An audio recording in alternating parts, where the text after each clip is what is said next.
Part 1. The Unexpected Rescue.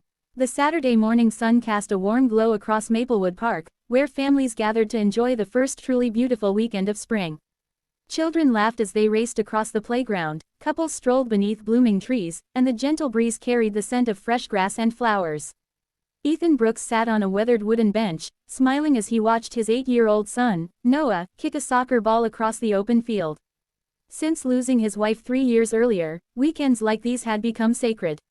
Money was tight, and life was far from easy, but Ethan had promised himself that Noah would never feel alone. "Nice shot, Dad," Noah called, laughing after Ethan kicked the ball back. "You'll be better than me soon," Ethan replied with a grin. After nearly an hour of playing, Ethan suggested they grab ice cream from a nearby vendor. As they walked toward the stand, Ethan noticed 2 little girls, no older than 6, chasing colorful butterflies. They wore matching yellow dresses and identical pink ribbons in their hair, making it obvious they were twins. At first, he smiled at the innocent scene. Then his expression changed. The girls had wandered away from the crowded playground and were heading toward the lake at the far end of the park. Ethan glanced around, expecting a parent to call after them. No one did. His instincts immediately told him something was wrong. "Noah, stay right here by the ice cream cart," Ethan said firmly. Before Noah could answer, one of the twins leaned too far over the wooden dock, trying to reach a floating toy boat drifting on the water. The old wood creaked beneath her feet. A split second later, she slipped. Her terrified scream echoed across the lake as she plunged into the cold water. Her sister cried out in panic and reached for her, nearly falling in as well. Without thinking, Ethan sprinted across the grass. People froze in shock, unsure what to do. He kicked off his shoes and dove into the lake. The icy water stole his breath, but he forced himself forward. The little girl struggled desperately, sinking beneath the surface before Ethan reached her. He grabbed her just as she disappeared underwater. Holding her tightly with one arm, he swam toward the dock. Just then, the second twin lost her balance and tumbled into the lake as well. Gasps erupted from the crowd. Ignoring the burning ache in his muscles, Ethan pushed the first girl toward a bystander and turned back into the water. Within seconds, he found the second child, pulled her to safety, and climbed onto the shore completely exhausted.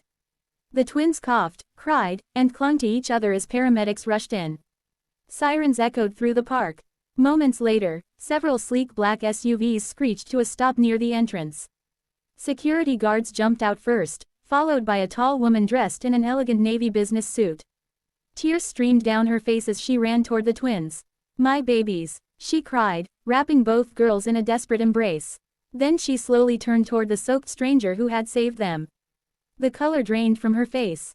"Ethan," she whispered in disbelief. Ethan looked up, and instantly recognized the woman whose decision years ago had destroyed everything he had worked for. Neither of them had expected to meet again. Part 2, A Painful Past returns. The air around the lake seemed to grow heavy as Ethan and Victoria stared at one another. Around them, paramedics checked the twins for injuries while security guards formed a protective circle, but Ethan barely noticed any of it. The face standing before him belonged to a chapter of his life he had spent years trying to forget. Victoria Langford looked just as successful as she had years earlier. Her tailored suit, confident posture, and fleet of security personnel made it clear she was still one of the country's most influential CEOs. Yet the confidence disappeared the moment she recognized Ethan. "It really is you," she said quietly, her voice trembling. Ethan offered only a polite nod. "Your daughters are safe. That's what matters." Before Victoria could respond, one of the paramedics approached her with reassuring news. "They're frightened, but they'll be fine. Thanks to him, they were rescued in time." Victoria turned back to Ethan with tears in her eyes. "I don't know how to thank you," she whispered. "You saved my entire world." Ethan glanced at the twins, who were wrapped in warm blankets. Seeing them alive brought him genuine relief. They were innocent children, and none of what had happened years ago was their fault. "You don't owe me anything," he replied. "Anyone would have done the same." Victoria lowered her eyes. Deep inside, she knew that wasn't true. Many people had frozen in fear. Ethan had acted without hesitation, risking his own life for children he had never met. She wanted to ask him 100 questions. Where had he been all these years? How had he survived after losing his job? Had he ever found happiness again? But Ethan had no desire to revisit the past. As he walked back toward Noah, memories flooded his mind. 8 years earlier, Ethan had been one of the brightest engineers at Langford Technologies.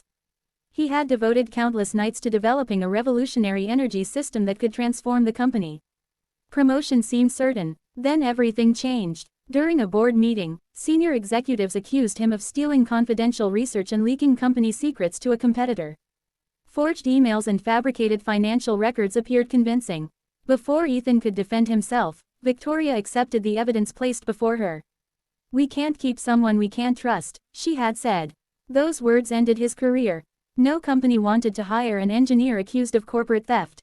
Bills piled up. His savings disappeared. The stress took a terrible toll on his family, and while his wife battled a serious illness, Ethan could no longer afford the best treatment available.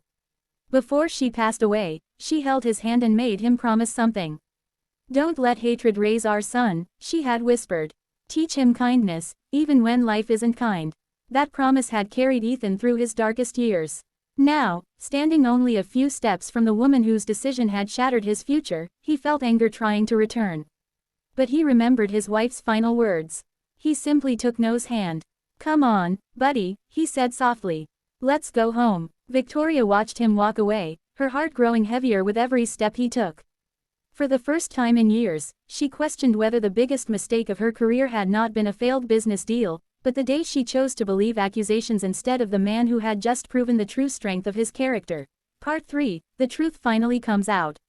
Victoria Langford barely slept after the incident at the park.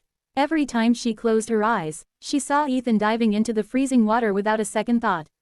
The same man she had once dismissed as dishonest had risked his life to save her daughters. By sunrise, she had made up her mind. "I want every file connected to Ethan Brooks brought to my office," she instructed her executive assistant. "Nothing is to be left out." Within hours, stacks of old reports, emails, financial records, and meeting notes covered the conference table. Most executives believed the request was simply part of an archive review, but Victoria had a different goal. She wanted to know whether she had made the right decision all those years ago, or the worst mistake of her career. She assembled a small team of independent auditors and outside legal experts to examine every detail.